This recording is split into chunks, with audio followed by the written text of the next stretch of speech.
Okay, so you've made it. You've hit that C1 level in English. Which is a huge accomplishment, by the way. Yeah, seriously. But now what? I mean, you're good, really good, but sometimes it feels like there's this wall between you and sounding like, well, truly exceptional. Like a native speaker. Yeah, I get it. It's a common feeling at this level. Totally. So today, we're going to dive deep into some tips and tricks to help you scale that wall, to go from very good to, mind-blowingly good. Exactly. And we're not going to waste your time with the basics. Yo. This deep dive is for the advanced learner, someone who's ready to really dissect the nuances of English and refine their skills. Right. And the really cool thing is we have this document packed with tips specifically for C1 learners. It's called C1 Level Tips to help improve your English level, and that's going to be our guide today. It's a fantastic resource, really practical and actionable advice. Exactly. So our mission today is to pull out the most transformative stuff, the stuff that's really going to help you break through that plateau. Yeah, make that leap. And the document covers a lot. Mastering conversation, expanding your vocabulary, fine-tuning your fluency, grammar, reading, writing, even understanding the cultural context. It's a lot. It is. But we're going to break it down. Absolutely. So I guess the natural place to start is with conversation, right? I mean, you've probably aced all those textbook dialogues by now. Right. You can probably order a coffee in your sleep at this point. Probably. But what about those real-life conversations? The ones that are unpredictable and messy. The kind where you can't just pull out a pre-rehearsed phrase. Exactly. And the document really emphasizes the importance of practicing for those situations. Yes. It specifically says practice realistic, spontaneous conversations. Okay, so what does that look like in practice? Well, think about situations where you have to think on your feet, like a job interview, and suddenly they hit you with a curveball question. Or maybe you're in a debate, and you have to formulate your arguments on the spot. Right. Or even just those everyday social conversations that jump from topic to topic. Or negotiating something where, every word matters. Exactly. It's about being able to handle those unexpected twists and turns. Totally. And the document actually gives a great example of this, a conversation between these two people, Alex and Maria. They're discussing an ethical dilemma at work. Which I think we've all encountered at some point. Yeah, for sure. And it's not a clear-cut black and white issue. No, it's very much a gray area, as Maria says in the conversation. Exactly. So Alex is kind of floating this idea of, maybe bending the truth a little bit for the company's benefit. Which is, always a tricky situation. Always. And Maria's response is so interesting. She says, "That's a tough call.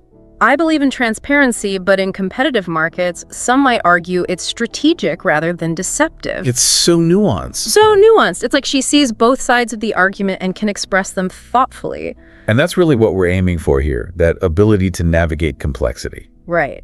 And it's not just about what they say, it's about the language they use. Absolutely. The document highlights some fantastic advanced phrases from their conversation. Yeah, that's a gray area. Which immediately signals that there's no easy answer. I see where you're coming from. Shows you understand the other person's perspective without necessarily agreeing.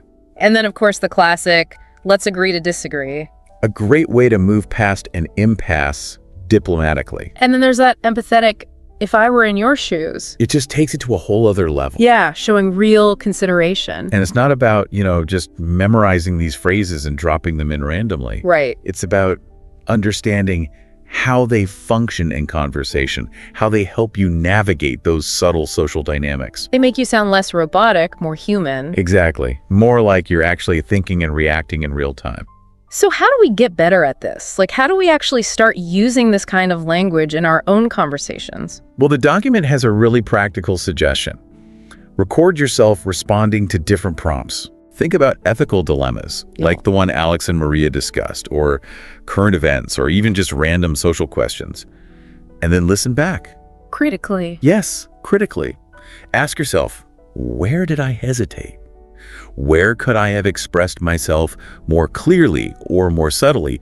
Were there opportunities to use those advanced phrases? I love that. And there are even tools that can help with this, right? Yeah, for sure.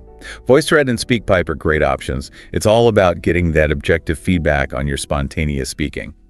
Awesome. So that's conversation. Moving on, I think vocabulary is another big one at the C1 level. It is. You probably already have a pretty broad vocabulary at this point. Yeah, you're not struggling with basic words anymore. Right. But now it's about depth. Depth. Yeah, how well you really understand the nuances of the words you use and how naturally you can integrate them into your speech. Okay, I'm with you. And the document is really clear on this. Learn words in context, not just in isolation. Which means ditching those endless vocabulary lists. Exactly. Yeah. They can only get you so far. What you need is to understand how words behave in the real world. Right. The company they keep. So, like, what words usually go together? Exactly. Collocations, like strong coffee, not powerful coffee, or bitter disappointment, not sour disappointment. You know, those little things that native speakers just intuitively know. And then there are idioms, which are like a whole other beast. Those colorful expressions that don't make sense literally. Right. Like kick the bucket or spill the beans. And the document says connotations are also important. Oh, absolutely. Connotation is the emotional baggage a word carries, the subtle shades of meaning. So cheap and inexpensive technically mean the same thing, but they have very different feelings associated with them. Totally. And so how do we, practically improve our vocabulary in this way? The document suggests a really cool strategy. Thematic vocabulary clusters. I like the sound of that. It's about grouping words together based on a central theme. So instead of having these random words floating around in your head, you create these little mental maps. Okay. They give an example of business and innovation with words like disruptive innovation, scalable model, market saturation, profit margin, competitive edge. I see, yeah. It's like building a vocabulary web around a specific topic. Precisely. And the key is to not just list the words, but to understand them in action. So give me an example. Okay, let's take disruptive innovation. The document defines it as an innovation that significantly alters or creates a new market, and then gives the example of Uber. Right. Uber totally changed the transportation industry. It did. So now you're not just memorizing a definition, you're seeing how the word functions in the real world. Yeah, that makes it way more memorable. And they do the same thing with scalable. They define it as able to be expanded or increased efficiently, and then use the example, the app is scalable and can handle millions of users without performance issues. I get it. It's about seeing the word in its natural habitat. Precisely. And this kind of contextual understanding is what will allow you to not just understand native speakers when they use these words, but also to start using them confidently and naturally yourself. Awesome. So that's vocabulary. What about fluency? Fluency. That elusive quality that makes someone sound so effortless and natural. Yeah, it's like they're just gliding through the language. And the document gives us a brilliant tip for improving fluency. Imitate native speakers. Like just copy them. Well, more specifically through a technique called shadowing. Shadowing. Yeah. Basically, you listen to audio from a native speaker, could be a podcast, a news report, anything. Yeah. And you try to repeat it aloud at the same time, or just a split second behind. Oh, wow. I can see how that would be challenging. It is, but that's the point. You're not just repeating words. You're trying to mimic their pronunciation, their intonation, their rhythm, even their pauses. Intonation, that's the melody of their voice, right? Exactly. And sentence stress, which is how they emphasize certain words to convey meaning. Okay, yeah. So are there any specific podcasts or audio sources they recommend? Oh yeah, they have some great suggestions, all for the advanced learner. Lay it on me. Well, for current events, they recommend The Daily from the New York Times. Okay, I've heard of that one. It's really high quality. And then for immersive storytelling, there's Hardcore History. I haven't heard of that one. It's amazing. Yeah. And then Freakonomics, which is all about these thought-provoking discussions on, well, basically anything. So pretty diverse range of topics there. Yeah, and they're all challenging, but really engaging. And it's important that they're challenging, right? Oh, absolutely. You want to be pushing yourself with authentic, unsimplified English. Makes sense. And the document also talks about focusing on certain aspects of pronunciation. Yes. Connected speech, intonation, and sentence stress. These are often the final hurdles for advanced learners. Right. Connected speech is how we often run words together in natural speech. The classic example is, what do you want to do? Becoming what I want to do. I do that all the time. We all do. And being able to recognize and reproduce those connected forms will make a huge difference in your understanding and your own fluency. Okay, that makes sense. And then intonation adds so much meaning and emotion to what you're saying. Yeah, it's like the music of the language. Exactly. And sentence stress helps you emphasize the most important information. So what about resources? Are there any tools that can help with pronunciation? Definitely. Forvo is a great one for hearing words pronounced in different accents. Oh, that's handy. And Youglish lets you see and hear words used in context in YouTube videos. So you can see how they're actually used. Exactly. And then there are apps like Elsa Speak, which provide personalized feedback on your pronunciation. Wow, technology is amazing. It really is. Okay, so we've covered conversation, vocabulary, and fluency. What's next? Grammar. Oh no, not grammar. I know. But don't worry, it's not about memorizing endless rules. At the C1 level, it's about mastering what the document calls subtle structures. These are the more complex grammatical forms that allow you to express really nuanced meanings. So we're not talking about basic verb tenses anymore. No, we're way past that. Okay, good. So what are some examples of these subtle structures? Well, a document highlights mixed conditionals. Which are? They allow you to talk about hypothetical situations with different time frames. Like what would be happening now if something different had happened in the past. Okay, I think I get it. And then there's inversion for emphasis. The inversion? Yeah, it's when you change the normal word order to add emphasis to a statement. Okay. And then there are cleft sentences. Cleft sentences. That sounds painful. Not at all. They're a way of focusing attention on a specific part of a sentence. Okay. And finally, nominalization. Wait, what was that last one? Nominalization. It's about turning verbs or adjectives into nouns. To make your writing sound more Concise and formal, often. I see. So the document gives some great examples of all of these. Oh, good. I like examples. So for mixed conditionals, they have the sentence, if I had taken the job, I would be living in New York now. Okay, so it's like combining a past unreal condition with a present result. Exactly.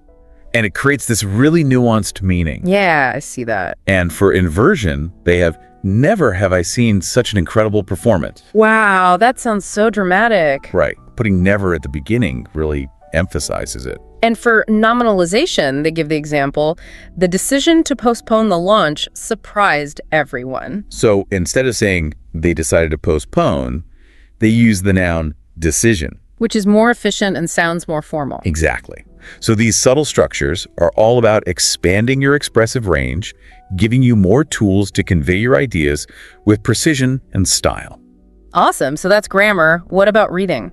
Well, I'm sure you're already reading a lot in English. Hopefully. But at the C1 level, it's important to diversify what you're reading. Diverse. Yeah. Read different types of materials, different styles, different registers. Don't get stuck in a rut. Okay. So the document gives a bunch of examples. Academic journals, opinion editorials, fiction, biographies, even legal or business texts. Wow, that's a lot of variety. It is, but the point is to expose yourself to different ways of using the language. I see. And it's not just about what you read, but how you read it. They have this really helpful advanced reading strategy. Tell me more. So, first, skim for the main ideas, just to get the gist of what you're reading. Okay. Then, if you need more detail, you can scan for specific information. Right. And this is important. Highlight and define any new words you encounter. And make sure to understand them in context. Exactly. And finally, try to summarize each paragraph in your own words, just to make sure you've really understood it. It's active reading, not passive. Exactly. You're really engaging with the text. Yeah. And to get you started, they recommend some great books and articles. Like these. Well, for one, Sapiens by Yuval Noah Harari. I've heard of that. It's supposed to be really interesting. It is, and the language is very sophisticated. Good to know. And they also recommend articles from The Economist, which are known for their in-depth analysis of current affairs. Okay, I'll check those out. And then essays from The New Yorker, which are known for their beautiful writing. So basically, challenge yourself with high-quality reading material. Exactly. Okay, so moving on to writing. Writing, ugh. I know, it can be tough. But the good news is, at the C1 level, you're past the basics of grammar and structure. Hopefully. So now it's about refining your style, making your writing as clear and impactful as possible. Okay. And the document's main advice is to edit ruthlessly. Ruthlessly. Yeah. Don't be afraid to cut, rewrite, rearrange. Be your own toughest critic. Okay, I can try. So they give a few specific techniques for this. I'm all ears. First, focus on sentence variety. Don't let your sentences all sound the same. Right. Mix it up. Exactly. And be mindful of your tone. Make sure it's appropriate for your audience and purpose. So like knowing when to be formal and when to be informal. Exactly. And each paragraph should start with a strong topic sentence that clearly tells the reader what it's about. Good old topic sentences. And finally, use linking words and phrases to connect your ideas smoothly. Words like consequently, nonetheless, in contrast. Okay, I see. And to really illustrate this, they give a before and after example paragraph. Oh, I love those. So the before version is pretty basic. Many people think social media is bad. It makes people feel sad. They compare themselves a lot. Yeah, it's kind of choppy and repetitive. Right. And then the after version is so much better. Social media can negatively impact mental health by encouraging constant comparison, which often leads to feelings of inadequacy and anxiety. Wow, it's so much clearer and more concise. And it uses more sophisticated vocabulary and grammar. That's the power of editing. Okay, so now for the really fun part. Cultural fluency and idiomatic language. Ah, yes, this is where things get tricky. Even at the C1 level. Especially at the C1 level. Because you're trying to sound like a native speaker. And that means understanding all those subtle cultural nuances. Right, like idioms, jokes, sarcasm, proverbs. Exactly. These can be really tough to grasp if you haven't been immersed in the culture. Totally. So the document gives a couple of examples of idioms with clear explanations. Okay, lay 'em on me. So the first one is bite the bullet. Oh, I know that one. It means to do something unpleasant but necessary. Right. And they give the example, I didn't want to go to the dentist, but I had to bite the bullet. Makes sense. What's the other one? The ball is in your court. Which means? It's your turn to make a decision or take action. Got it. And the example they give is, I've made my offer, the ball is in your court. So understanding these idioms and knowing when to use them can really make you sound more natural. Absolutely. It's like adding that extra layer of authenticity. Okay, so we've covered a lot of ground here. Conversation, vocabulary, fluency, grammar, reading, writing, even cultural fluency. It's a lot to digest. It is. But the document does a great job of summarizing it all into a practical daily routine. A routine, like a schedule. Exactly. It's called the Daily C1 English Routine. Tell me more. So they recommend doing specific activities every day with suggested time allocations and even tool suggestions. Okay, this sounds really helpful. It is. So, for example, they suggest spending 15 minutes reading the news aloud from sources like the BBC or The Guardian. That's a good one. Then 10 minutes working on your vocabulary notebook, maybe using Quizlet or Notion. I love those tools. And then 20 minutes shadowing podcasts using Spotify or Audible. Okay, I'm definitely going to try that. And then 15 minutes writing journal entries, maybe using Grammarly or Hemingway to help you edit. And then, of course, 15 minutes actually speaking English, maybe using a language exchange app like HelloTalk or Tandem. It's a great way to put all these skills into practice. So it's like a little workout routine for your English. Exactly. A little bit every day goes a long way. Consistency is key, right? Absolutely. Okay, so we've reached the end of our deep dive, and I think the takeaway here is that reaching C1 is just the beginning. It's like you've climbed one mountain, but now there's a whole mountain range ahead of you. Exactly. The journey now is about constantly refining your skills, pushing yourself further, paying attention to those tiny details that make a big difference. Like we talked about, seeking out high-quality English input, challenging yourself with your output, really paying attention to how native speakers use the language. It's in those nuances that you'll find the path to true mastery. Totally. And the document ends with a really powerful quote. Fluency isn't about speaking faster, it's about speaking better. It's so true. It's about quality over quantity. Exactly. So as you continue your English language journey, think about which of these daily habits you can incorporate into your life. Even just one small change can make a big difference over time. It's about taking those small, consistent steps towards becoming the best possible version of yourself in English. So keep learning, keep practicing, and most importantly, keep having fun with it. That's the most important part. It is. All right, well, that's all for this deep dive. Thanks for joining us, and we'll see you next time. See you then. All right, so today we're tackling a question that I think at some point we all kind of wrestle with, right? That whole entrepreneurship versus like the traditional job working for somebody else thing. Yeah, for sure. And it's a big one. It's not just what you do for work. It's really about, what kind of life you want to have, how you think your money, how much freedom you want, all that stuff. Absolutely. Yeah, it's a whole lifestyle choice almost, more than just a career choice. Yeah. It really is. Totally. And for this deep dive, we've got a really cool source that we're going to dig into. It's a guide, actually. Yeah. For people learning advanced English. Right. But you know what the cool thing is? Even if you've been speaking English your whole life, this stuff is still super relevant. Oh, totally. Yeah. Yeah, the insights in this guide are valuable for anyone at any stage of their career who's thinking about this question. Right. It's really well done. Okay, so if we're going to break this whole thing down, where do we even start? What are we really comparing here? Well, I think the first thing is just to get clear on what we mean by these two paths, like what is entrepreneurship, what is traditional employment. Okay, yeah, definitions first. Right, exactly.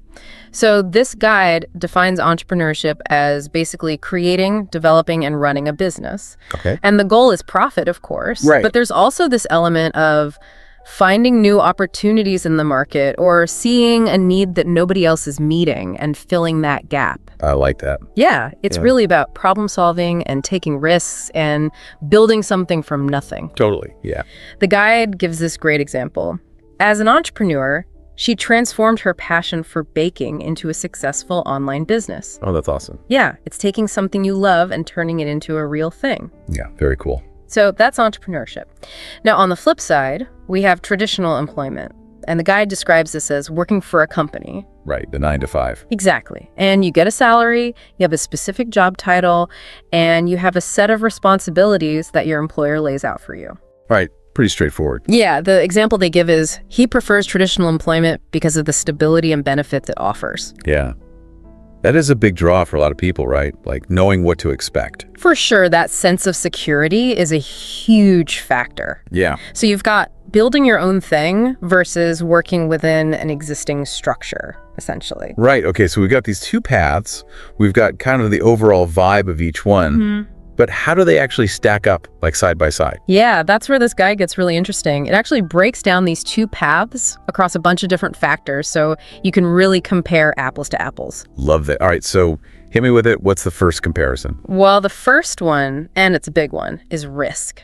Oh yeah, that's got to be different. Yeah, with entrepreneurship, the risk is high, especially when you're first starting out. You're putting it all on the line, right? Exactly. Your time, your money, your energy, all for something that might not even work out. It's a lot of pressure. It is, but traditional employment, on the other hand, it tends to have lower risk. Okay, so you're not risking your own capital in the same way. No, not at all. But, job security can still be affected by the economy or how well the company's doing. Yeah, true. It's not like it's completely risk-free. No, but the nature of the risk is different. Right. So risk, high for entrepreneurs, low to moderate for employees. Okay, got it. What's next? Well, money is a big one, right? How much you earn. Always top of mind for most people. Totally. Yeah. And this is where the two paths really diverge. Oh, okay. How so? Well, with entrepreneurship, your income potential is unlimited. Right. The sky's the limit, theoretically. Exactly. But there's also a lot of uncertainty, especially early on. You might not see any profit for a while, right? Exactly. It takes time to build a business. And even then, income can fluctuate. So it's a gamble, but with a potential huge payoff. Yeah, that's a good way to put it. Now with traditional employment, you've got a fixed salary. So you know it's coming in every month. Exactly. Predictable and stable. Which can be a huge relief for some people, right? Just knowing you can pay your bills. Totally, especially if you're risk averse. Yeah, but then on the other hand, you're limited by that salary too, right? Yeah, even with raises and promotions, there's a ceiling. So it's security versus the possibility of really hitting it big. The trade-off, yeah. Gotcha. Okay, so risk, money, what else? Well, how about work hours? That's a big one too. Oh yeah, that impacts your whole life. For sure. And with entrepreneurship, you're often working long and irregular hours. It's your baby, you gotta nurture it. Yeah, especially when you're getting started, you're putting in whatever it takes. Nights, weekends, the whole 9 yards. Exactly. Now, traditional employment, it's usually more structured. Your typical 9 to 5, Monday through Friday. Yeah, more or less. Of course, there can be overtime and stuff, but generally it's more predictable. Right, so more work-life balance, potentially. Yeah, that can be a big plus for people. For sure. Okay, so that kind of bleeds into stability too, right? Absolutely, yeah. Stability with entrepreneurship is totally tied to how well your business is doing. Right, if the business tanks, you tank. Exactly, it's very dynamic, whereas traditional employment tends to be more stable in the short term, at least. You've got that steady paycheck, that safety net. Right, but again, it's not completely immune to economic shifts or company changes. Right, but it's a different kind of stability. For sure. Okay, so what about for the creatives out there? What about creative freedom? Oh, that's a big one, and that's a major advantage of entrepreneurship. You're the boss, you call the shots. Exactly, you have control over your vision, how you do things, it's all you. Very cool. Now, what about with a traditional job? Well, it depends on the job, of course, but generally you're working within the company's structure. So left freedom overall. Yeah, you're usually following guidelines and brand standards and things like that. Makes sense. Okay. How about responsibility? Well, as an entrepreneur, you're responsible for everything. The buck stops with you. Exactly. The good and the bad, it's all on your shoulders. Wow.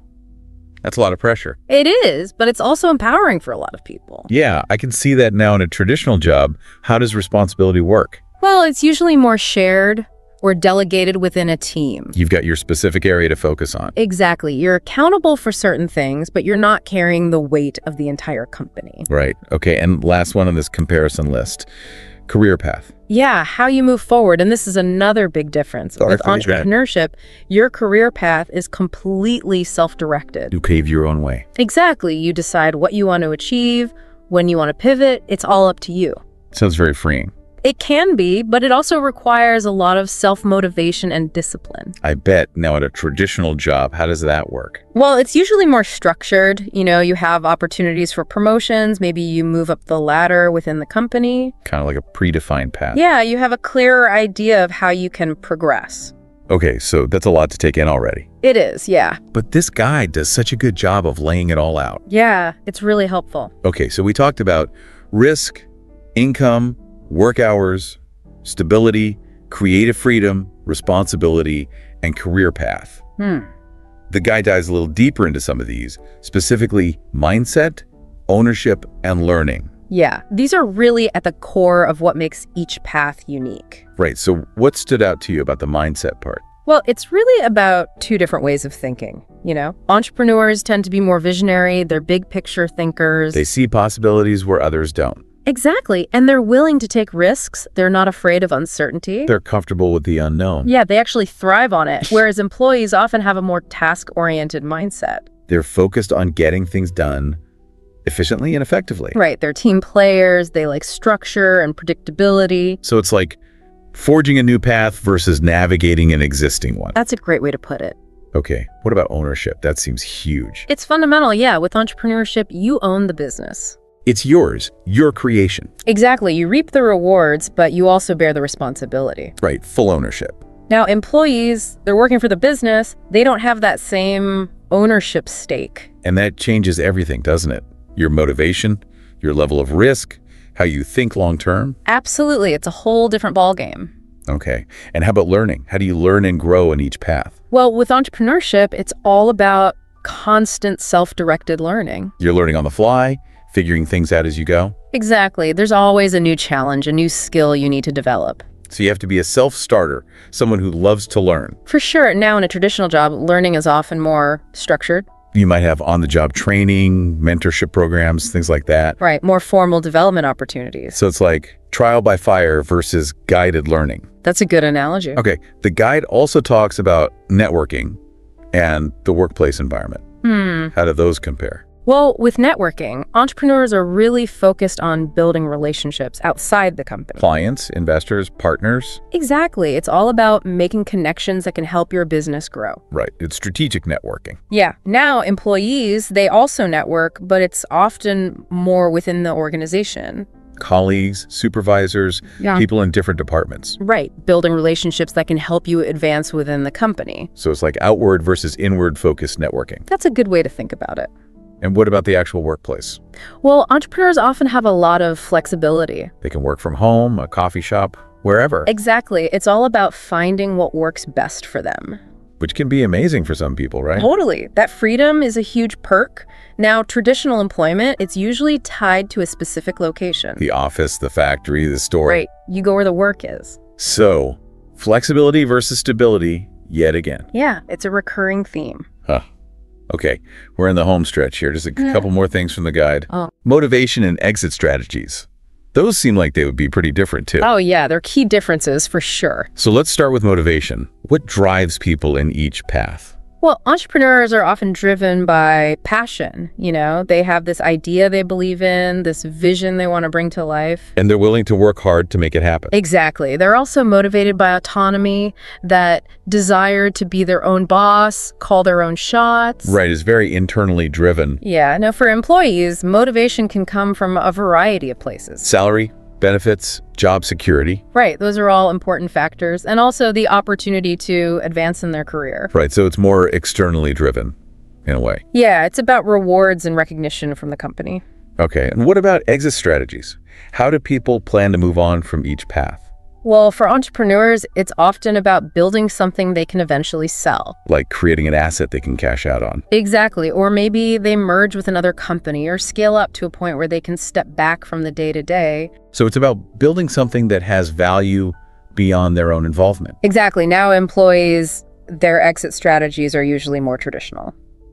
Retirement, resignation, maybe a promotion to a different role. Right. It's about moving within the existing system or eventually leaving the workforce altogether. Okay, so two very different mindsets when it comes to the long game. For sure. Now, to illustrate all this, the guide actually includes a little dialogue between two friends, Emma and Liam.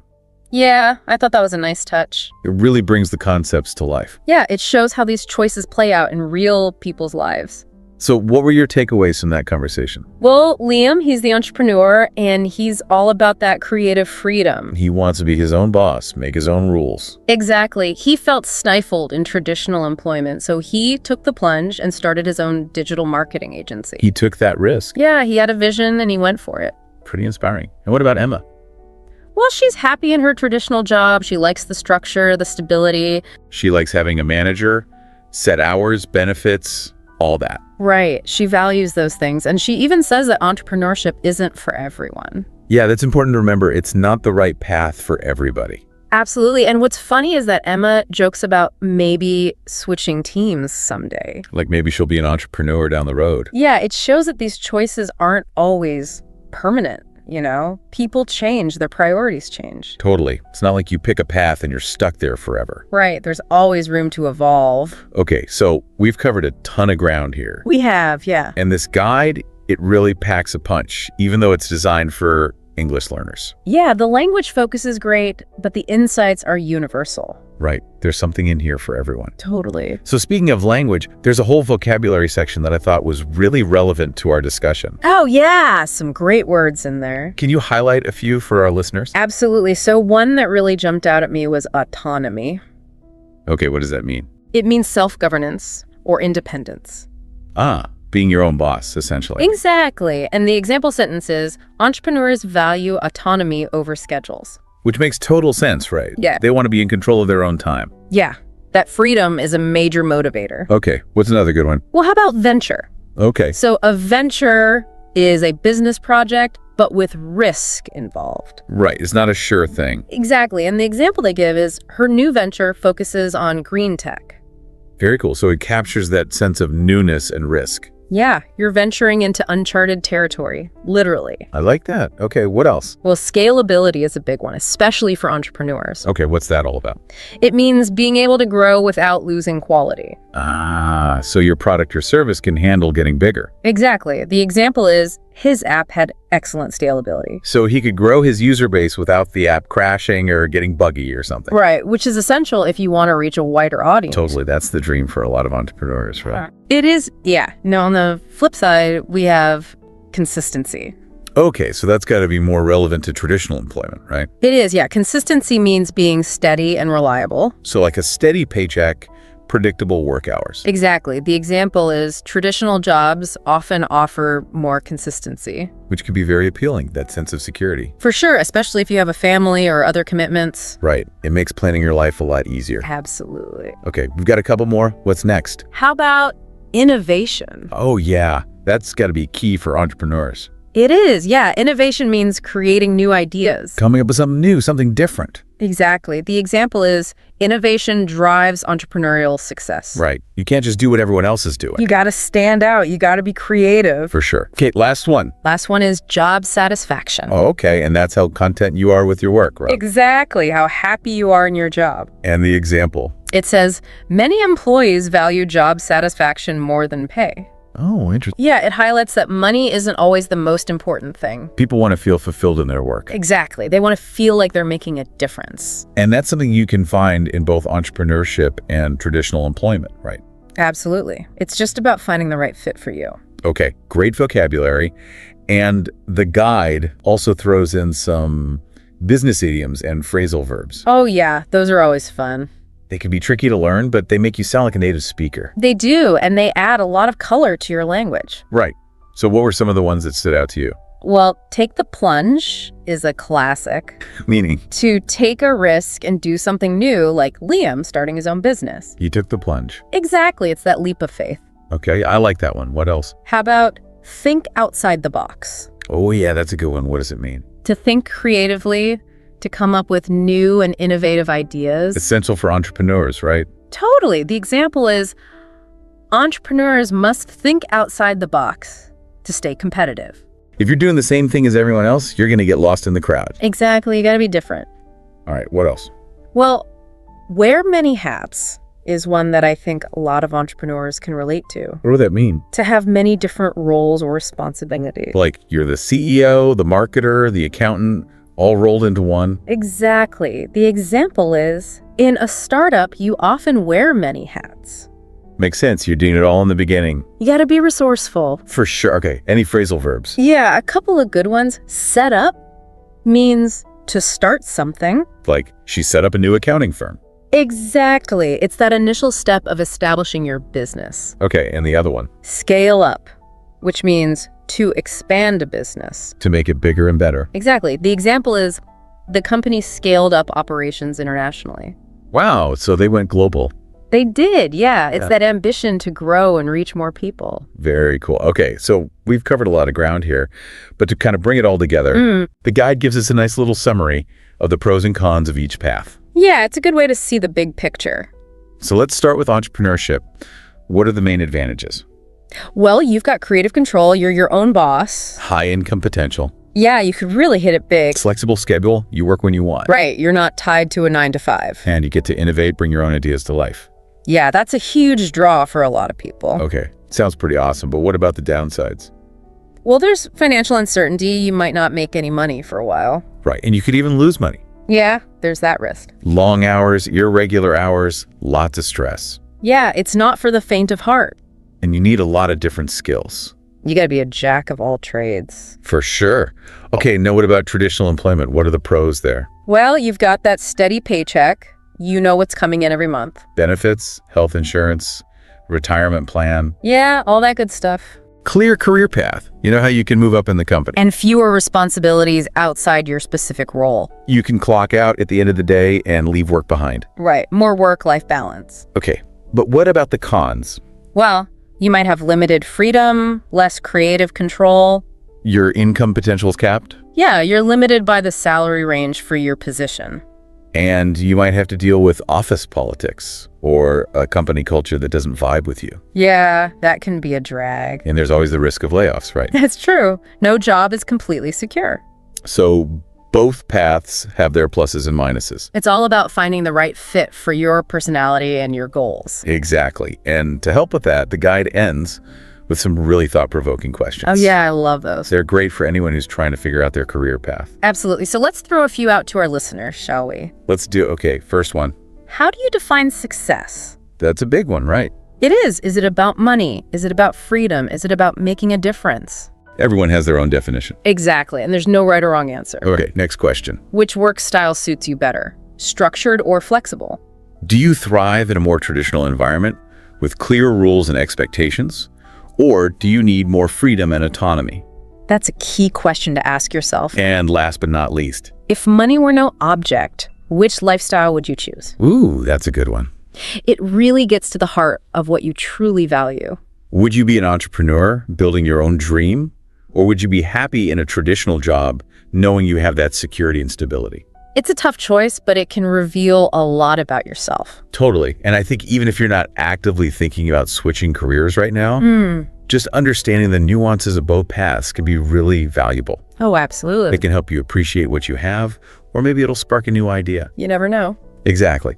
So to wrap things up, I want to leave you with one final thought. Okay. We talked about those two mindsets, the visionary risk taker and the task-oriented team player. Right. Which one resonates more with you? Good question. And how does that mindset shape not just your work life, but your life in general?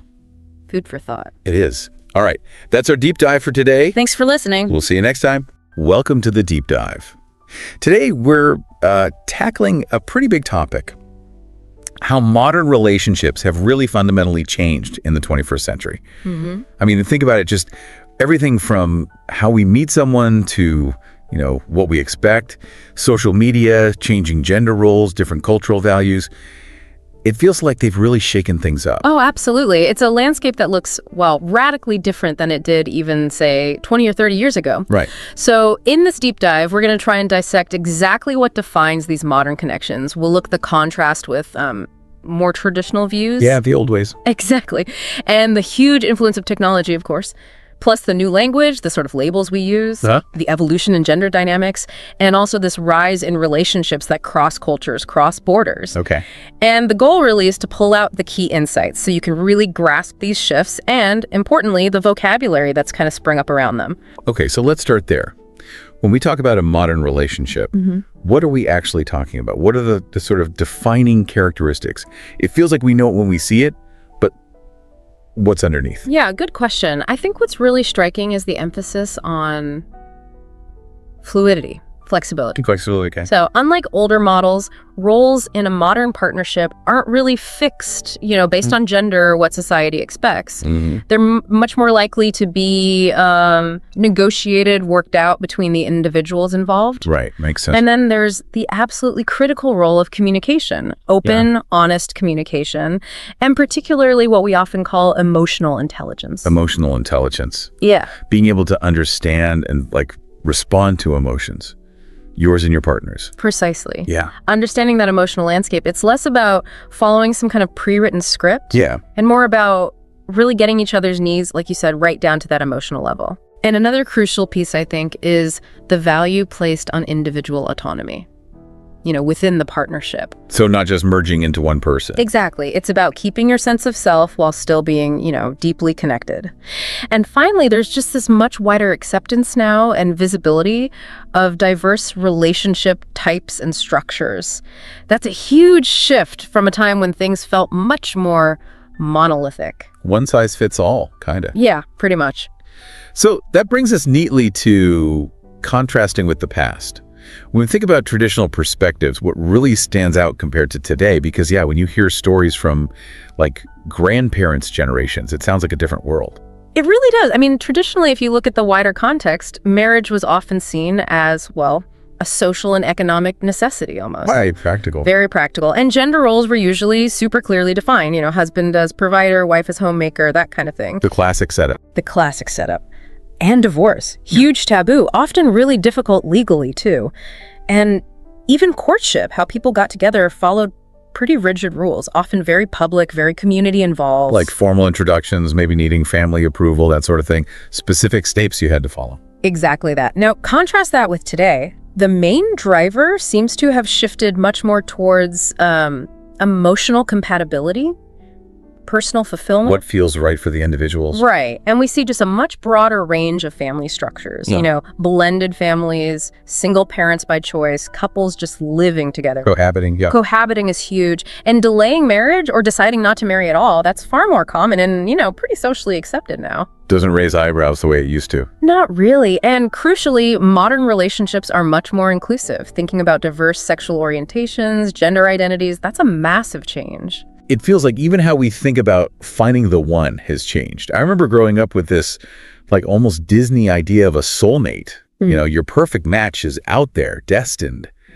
Has that shifted? That's a really sharp point. Yeah, the whole soulmate concept, it's definitely evolved. How so? It seems less about this mystical, preordained pairing. Destiny finding you. Right. And more about finding someone you have deep compatibility with, shared values maybe, a mutual commitment to actually build something together. So it's more active. Yeah. Less passive waiting. Exactly. Yeah. It's a shift from waiting for destiny to show up to actively choosing and creating a partnership. It's work in a good way. Okay, so let's bring technology into this. Because you can't talk about modern relationships without talking about online dating apps, all of that. It's had a huge impact, hasn't it? For better and maybe sometimes for worse. Oh, undeniably. I mean, what's truly transformative is just how online platforms have broadened the sheer possibility of connection, exponentially. Wow, cool. It's much wider. They've basically dismantled geographical limits. So people with shared niche interests or specific values who might literally never have crossed paths otherwise. Yeah. Now they can find each other. It's created these like micro communities within the dating world that just couldn't exist before. It's like this giant filterable network. But, okay, this digital world, it comes with its own language, its own phenomena. Let's unpack some key terms. What's the deal with swipe culture? We hear that a lot. Right, swipe culture. It mostly comes from apps like Tinder, Bumble, you know the one. Mm-hmm. Swipe left, swipe right. Exactly. Yeah. It's that practice of really quickly evaluating potential partners based on, honestly, very little information. A few photos, maybe a short bio. Very fast judgments. Super fast. Left swipe for no, right swipe for yes. Right. And look, one of the big questions it raises is about the impact on commitment, maybe. Yeah. Or depth of connection. Yeah, like, are we getting conditioned to just make snap judgments and move on really fast if someone isn't instantly perfect based on something superficial? That's the concern, isn't it? Are we losing the nuance, the patience maybe involved in really getting to know someone in that kind of rapid fire process? Makes you wonder, okay, and then there's ghosting, which sounds unpleasant. What is that exactly? Unfortunately, yeah, ghosting has become pretty common. It's basically when someone you've been dating, or maybe even someone you're in a more established connection with, just vanishes. Stops all communication abruptly. No explanation, no call, no text, nothing, just silence. Poof. Wow. That sounds incredibly confusing. And hurtful, probably. Leaves you wondering what happened. It can be really unsettling, yeah. Leaves the ghosted person feeling dismissed, confused, all sorts of things. Okay, and then there's catfishing. That sounds even more deceptive. It is. It's quite extreme, actually. Catfishing is when someone creates a completely fake online identity. Totally fake. Yeah, like using someone else's photos, making up a life story, a job, everything, to deceive someone online. Often it's for emotional manipulation, sometimes even financial gain.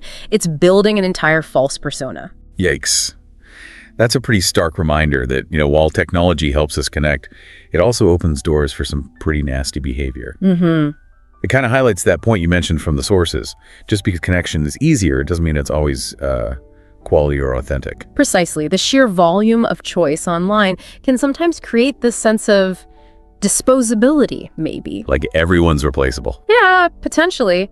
Individuals might feel less invested in nurturing one connection when there are seemingly endless other options just a swipe away. It changes the dynamics. Okay, let's shift gears slightly to how we even talk about relationships. Yeah. Feels like there's this whole new vocabulary emerging, new labels for different kinds of connections people have. That's absolutely right. As norms shift and people explore relationships beyond the traditional married, not married binary, we need new words. Language has to adapt to capture these nuances. Right. Take, for instance, the term situationship. Seems increasingly common. Situationship. Okay, I've definitely heard that one. Yeah. What's the working definition there? Is there one? Well, it's often described as this kind of ambiguous middle ground. Yeah. It's usually more involved than just being friends or purely casual sex, maybe. But it hasn't quite reached the stage of a clearly defined, committed partnership, with the labels and explicit expectations. So there might be romantic feelings, intimacy, but no boyfriend-girlfriend talk. Exactly. Or maybe just not yet. It's this undefined space, which, look, it can work for some people, maybe exploring a connection without pressure. Sure. Or maybe there's just a reluctance to commit fully, but it can also be a major source of anxiety, right? Or even heartbreak if the two people involved secretly have very different ideas about where it's going. Yeah, I can see that. Unspoken expectations. Okay, what about open relationships? So open relationship, as the name suggests, implies, openness beyond just the two people in the core relationship, meaning it's a relationship where both partners have explicitly agreed that it's okay to have other sensual or sometimes romantic relationships. Okay, so the key is the agreement, the consent. Absolutely crucial. Mutual consent and usually really clearly defined boundaries.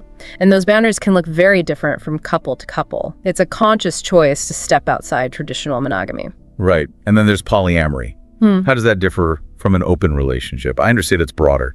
Yes, generally polyamory goes a bit further. It encompasses the idea and the practice of having multiple loving, intimate relationships simultaneously. Multiple loving relationships. Yes, with the full knowledge and consent of everyone involved.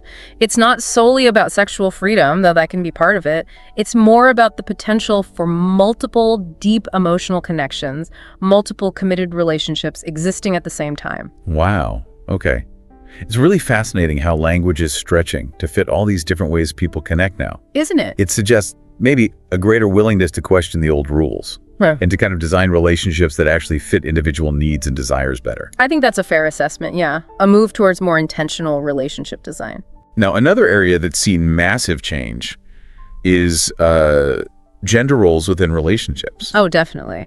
We're seeing a really significant shift away from those, rigid, historically defined gender roles. Well, as we talked about earlier. Exactly. Towards more egalitarian dynamics. Traditional models were often quite patriarchal, right? Characterized by male dominance, clear power imbalances sometimes. Men often held the primary authority in decision-making in societal roles. Right, the distinct man's role and woman's role in the house and outside it, pretty much dictated by gender. Yes. But in modern relationships, particularly those striving to be egalitarian. Egalitarian meaning? Equal. Based on equality, yeah. The emphasis is on equality among all partners. Right. So roles, responsibilities. They're increasingly negotiated based on individual skills or preferences or just who has time. Not automatically assigned by gender. Right, not you do this because you're the man or you do that because you're the woman. You see couples sharing chores, finances, big life decisions much more equitably. So it's really moving towards a true partnership based on shared effort and mutual respect. That's the ideal, yes. And it reflects a pretty fundamental shift, I think. Moving away from a hierarchy based on gender towards a structure based on mutual respect for what each person brings to the table, regardless of those old expectations. And this must link back to that emotional intelligence thing we mentioned earlier too, right? Absolutely. Being able to actually see and value your partner's perspective, their needs, their skills, separate from any old ideas about gender roles. Precisely. It's about seeing each other as whole individuals, recognizing unique skills, unique perspectives, rather than just sticking to outdated scripts about how men and women should act in a relationship. Okay, now, our world feels smaller, more connected all the time. Globalization. That must be influencing relationships too. Let's talk about cross-cultural relationships. They seem more common now. Yeah, this is a really interesting aspect of modern love. With travel being easier, relatively speaking, and online communication, it's just way more common for people to form serious romantic relationships across national borders. Right, meeting people from different countries, different backgrounds. Exactly. And while these relationships can be incredibly enriching, broaden your horizons immensely, they also come with their own unique set of challenges. Okay, what kind of challenges are we talking about? Well, the most obvious one sometimes is language. Yeah. Even if both partners speak a common language like English, subtle nuances, cultural context, jokes, they can get lost in translation. Misunderstandings can happen easily. Sure, words meaning slightly different things. Exactly. And beyond just language, you can have deeper cultural differences, different values, different norms, different expectations around family, socializing, even just daily routines, things that need careful navigation. And then the practical stuff. Oh yeah, the logistics can be huge, navigating different visa systems, immigration processes, managing long distance for potentially long periods, deciding where you're actually going to build a life together. These are major hurdles. Wow, that sounds like it takes a lot of understanding and compromise. How do couples manage all that? Well, it often requires a really high degree of what experts call intercultural communication competence. Okay, what's that? It's basically the skill of communicating effectively and respectfully with someone from a different cultural background, being aware of their communication style, their cultural viewpoints, being adaptable. Being sensitive to the differences. Yes. And you also have the potential for cultural clash. Clash. Like conflict. Yeah, where fundamental differences in values or norms actually lead to conflict that needs resolving. And sometimes one partner might go through a process of assimilation. Assimilation, like blending in. Sort of. Wow. Adapting to the customs, the way of life of their partner's culture, which can be a really big adjustment personally and psychologically. It really highlights how much our own cultural background shapes how we see intimacy, family, everything, doesn't it? Absolutely. It's deeply ingrained. Okay, we've covered a ton of ground here and introduced quite a few newish terms. Maybe we should just quickly recap some of that key vocabulary related to modern relationships. We hit some already, but maybe a few others. Sure, good idea. Cohabitation is a big one we mentioned. Living together, unmarried. Exactly. Increasingly common either before marriage or just as an alternative to it. Then there's emotional intimacy. That deep connection feeling. Yeah, that sense of closeness, connection, built on mutual trust, openness, and vulnerability. And that vulnerability. Yeah. Being willing to be open, emotionally honest. Yeah. That seems key to building that intimacy, right? Absolutely fundamental. You can't really have deep intimacy without vulnerability. Okay. Now, on the flip side, I sometimes hear the term codependent thrown around. Yeah. How does that fit in? Or rather, how is it different? Right, codependency. That describes a pattern that's generally seen as unhealthy. It's where one person becomes excessively emotionally reliant on their partner. Too reliant. Yeah, often prioritizing the partner's needs and feelings way above their own, sometimes to their own detriment. It's often described as a pattern of needing to be needed. It blurs healthy boundaries, can really hinder individual growth. Okay, so definitely not the goal. Doesn't sound balanced or sustainable. But generally not, no. And finally, let's just circle back quickly to compatibility. We touched on it with soulmates. What's the modern take on compatibility? In this context, compatibility is really about the degree to which two people can, well, coexist harmoniously, build a fulfilling life together. So shared values. Shared enough core values, yeah. Similar enough life goals, maybe interests, enough common ground to navigate the inevitable challenges and support each other's growth. It's not about being clones of each other, Right. but about being able to understand, respect the differences, and find constructive ways to move forward together, that kind of fit. This has been, wow, a really thorough look at how things have changed. And, you know, it was helpful that the source material had those little real-life conversation snippets. Ah, yes, the example. Yeah, like Emily and Liam talking about dating apps, the good and the bad. Yeah. And Sarah and Mark figuring out more equal roles. And Nadia and Jake on their cross-cultural relationship challenges and joys. It helped make these ideas feel more real. Exactly. Those little glimpses show how these trends, this vocabulary actually plays out in everyday life, how people are really navigating modern relationships. So as we wrap up this deep dive, what's the main takeaway, the core message about relationships today? I think the biggest thing is just how dynamic they are. Fluid, constantly changing. Not static. Definitely not static. They're continually being shaped and reshaped by everything we've talked about. Societal shifts, cultural norms evolving, and especially the huge influence of technology. It's an ongoing evolution. And understanding these changes and the language around them, Yeah. it's not just like an academic thing, is it? It has real world value. Not at all. I think it really enhances our ability to understand the incredibly diverse ways people connect now. It fosters empathy, maybe, builds cultural intelligence, and it also gives us insights into, you know, the fundamental human needs we're all trying to meet through relationships, and maybe how to communicate those needs better in this new landscape.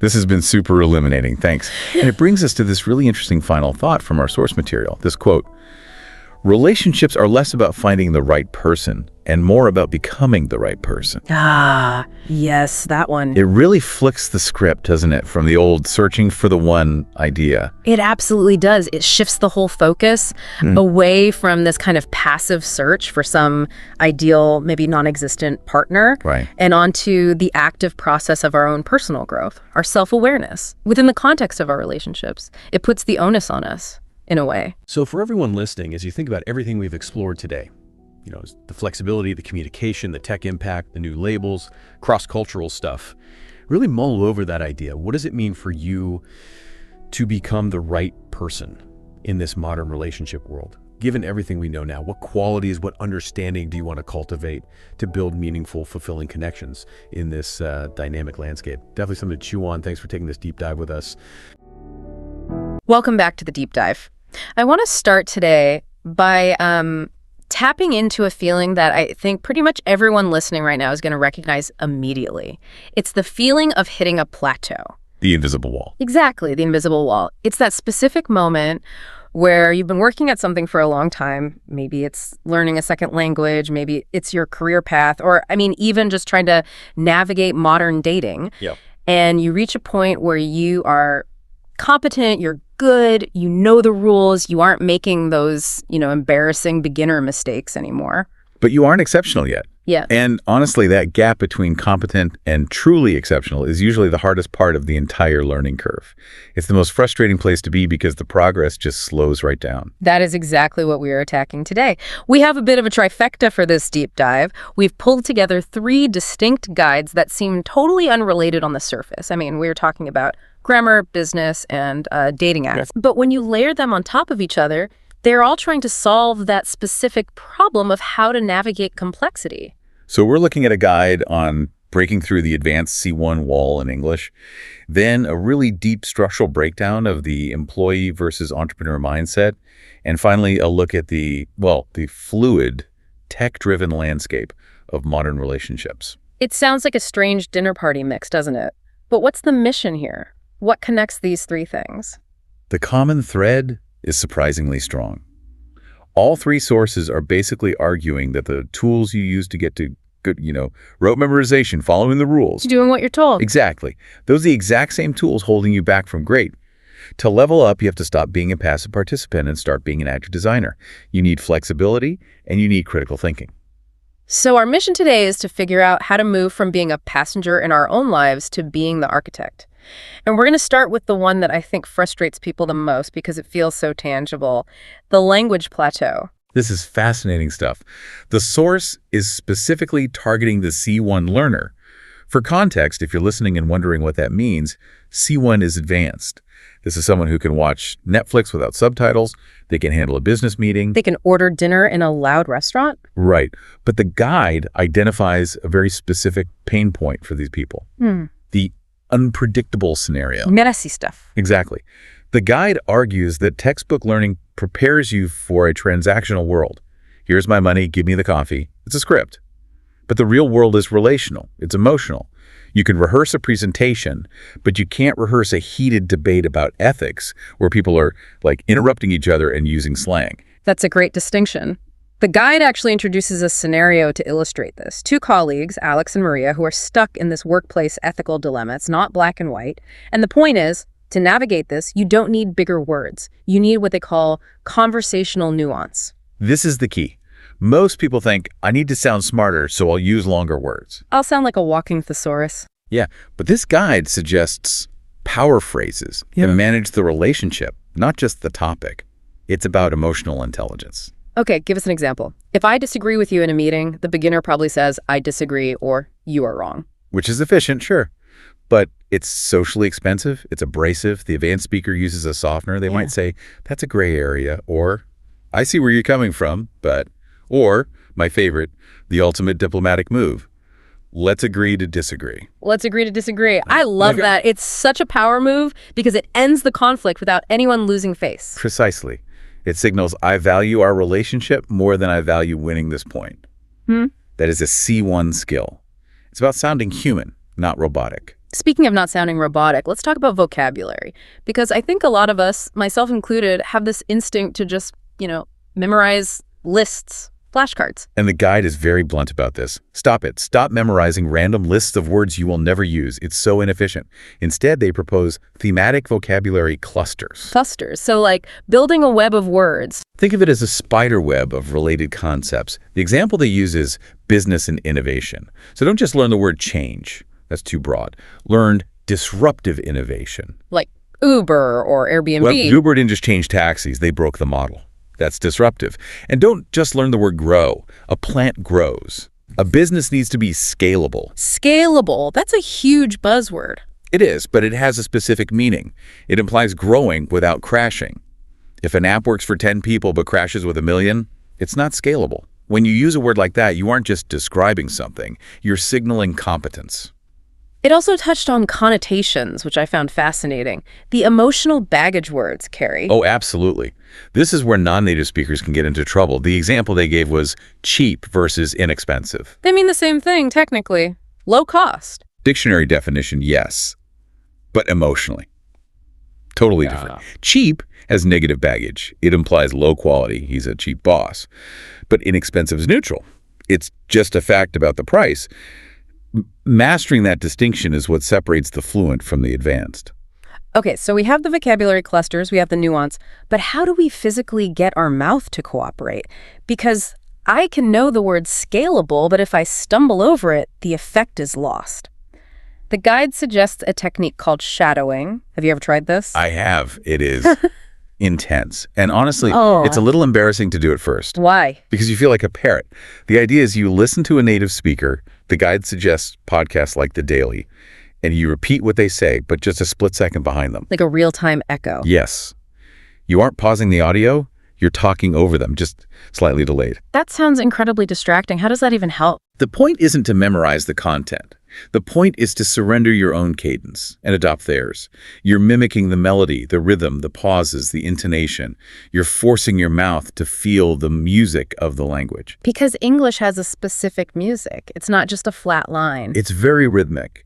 And often, people are hard to understand, not because their grammar is wrong, but because their music is off. They stress the wrong syllables. Shadowing fixes the music. I might have to try that. Okay, we have to talk about the part of language learning that usually makes people groan, grammar. But this isn't textbook grammar.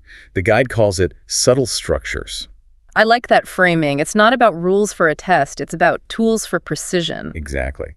At this level, you aren't worrying about past tense versus present.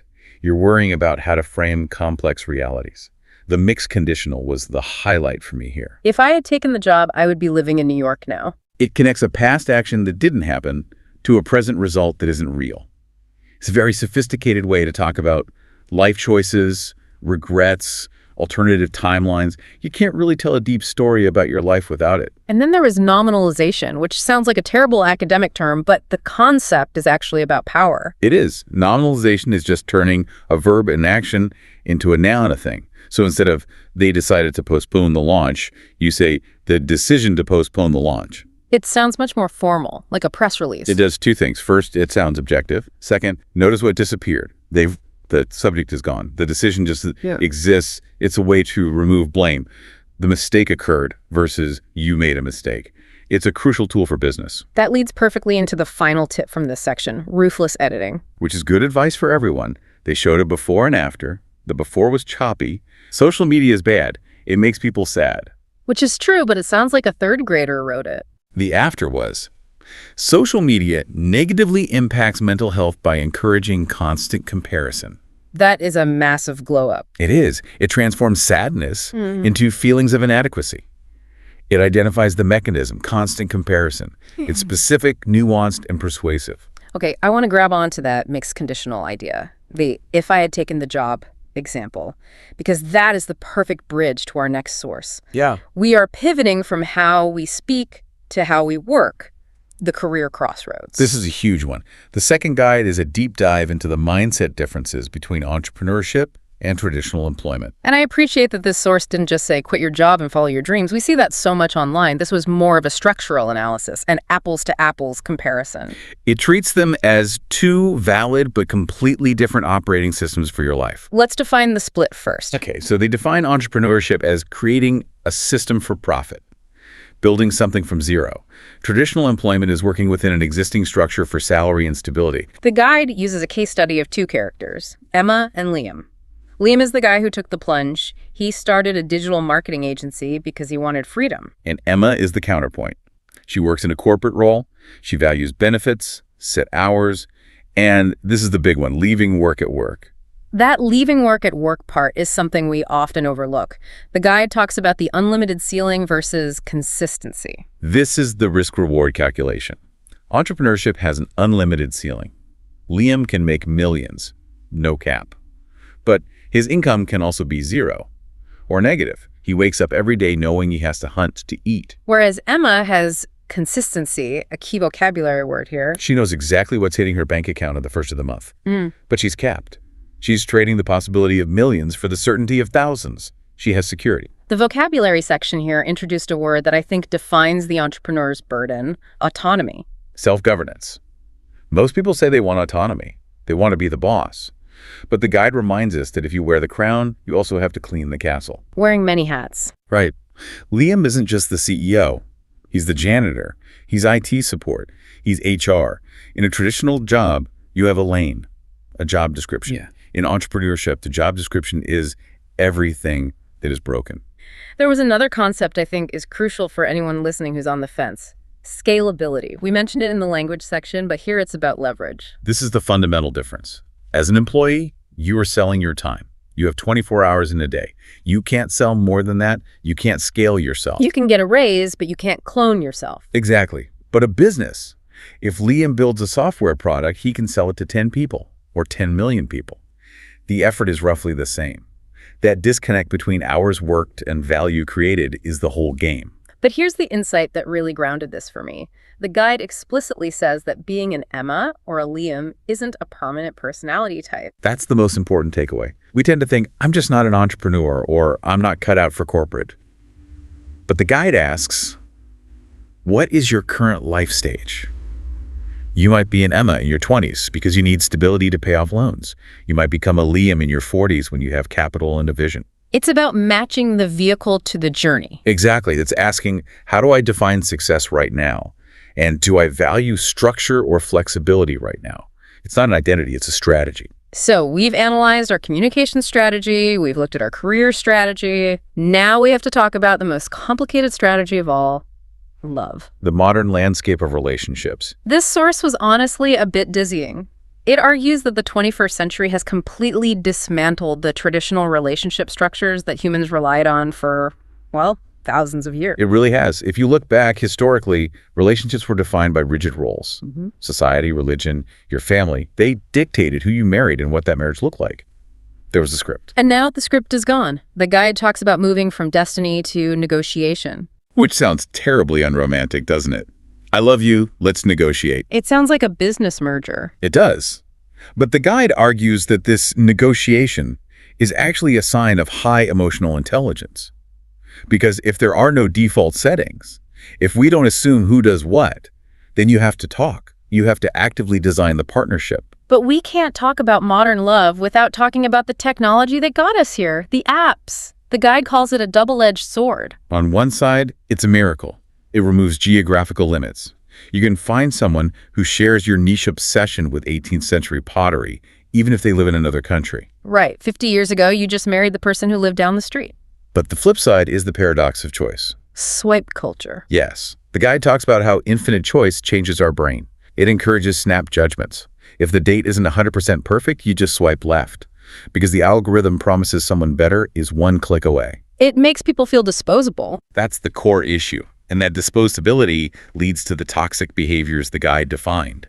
Ghosting, vanishing without explanation. Why explain yourself? And catfishing. Fake identities. Yeah. But beyond the bad behavior, there are these new terms that describe the ambiguity of it all, like situationship. That's a very 2020s word. It is. It's that gray area again. More than friends, less than committed. Why is this so common? It goes back to that paradox of choice. People are afraid to close doors. A situationship lets you have intimacy without the cost of closing off your other options. It's a holding pattern. The guide also discussed the rise of ethical non-monogamy and polyamory. And it made a very important distinction here. This isn't cheating. The defining characteristics are honesty and communication. It's about consensual multiple relationships. Whether or not it's for you, it represents this theme of active design. People are saying, the default script doesn't work for me, so I'm writing my own. There was also a section on cross-cultural challenges, which fits with the technology piece. If you can date anyone in the world, you'll run into barriers. They called it intercultural communication competence. That's a mouthful. Try saying that 3 times fast. But it's vital. It's not just language. It's values. It's logistics like visas. The guide points out that modern love often requires a high level of administrative skill. You're navigating immigration laws just to be together. The biggest shift, though, seems to be philosophical. The guide talks about the death of the soulmate. Or at least the death of the passive soulmate. The Disney idea. That there's one perfect person and destiny will just drop them in your lap. If you're waiting for that, you're going to be waiting a long time. Exactly. The modern view is active compatibility. You don't find the perfect partner. You build a partnership. You find someone with shared values, and then you do the work. So if we step back and look at all 3 of these deep dives, the C1 English guide, the entrepreneur versus employee breakdown, and this modern relationship analysis, what's the connecting thread? I think it comes down to the death of autopilot. In the past, you could live a decent life on autopilot. Yeah. You learned the basic grammar rules. You got a job at a factory for 40 years. You married your neighbor. The script was written for you. And now the script is shredded. It is. And that's terrifying, but it's also liberating. In every single one of these areas, the autopilot mode just doesn't work anymore. You can't memorize rules and be fluent. You have to master nuance. You can't just take a job and hope for safety. You have to decide between risk and consistency. You can't just wait for a soulmate. You have to get your hands dirty. You have to be the architect. You have to master those mixed conditionals. You have to decide if you want to scale or stay stable. You have to negotiate the terms of your relationship. It's daunting, but as you said, it's empowering. Extremely. It means if your life isn't what you want it to be, you have the tools to redesign it. I want to leave our listeners with 2 quotes from the sources that really stuck with me. From the English Guide. Fluency isn't about speaking faster, it's about speaking better. Quality over speed. Intentionality over reflex. And from the Relationship Guide, this one hit me hard. Relationships are less about finding the right person and more about becoming the right person. That's the mic drop moment. So here is our provocative thought for you to chew on today. We've talked about language, career, and love. If we take all of this together, if money were no object, so the career risk was gone, and if you weren't waiting for destiny to fix your love life, what kind of nuanced life would you actively design right now? What would you build if you weren't following the script? What would you do differently today? That is the question. We encourage you to try just one small change. Maybe it's shadowing a podcast for 5 minutes, or maybe it's asking that deep question about defining success to a friend. Small changes lead to big nuances. Thanks for diving in with us. We'll see you next time. Bye.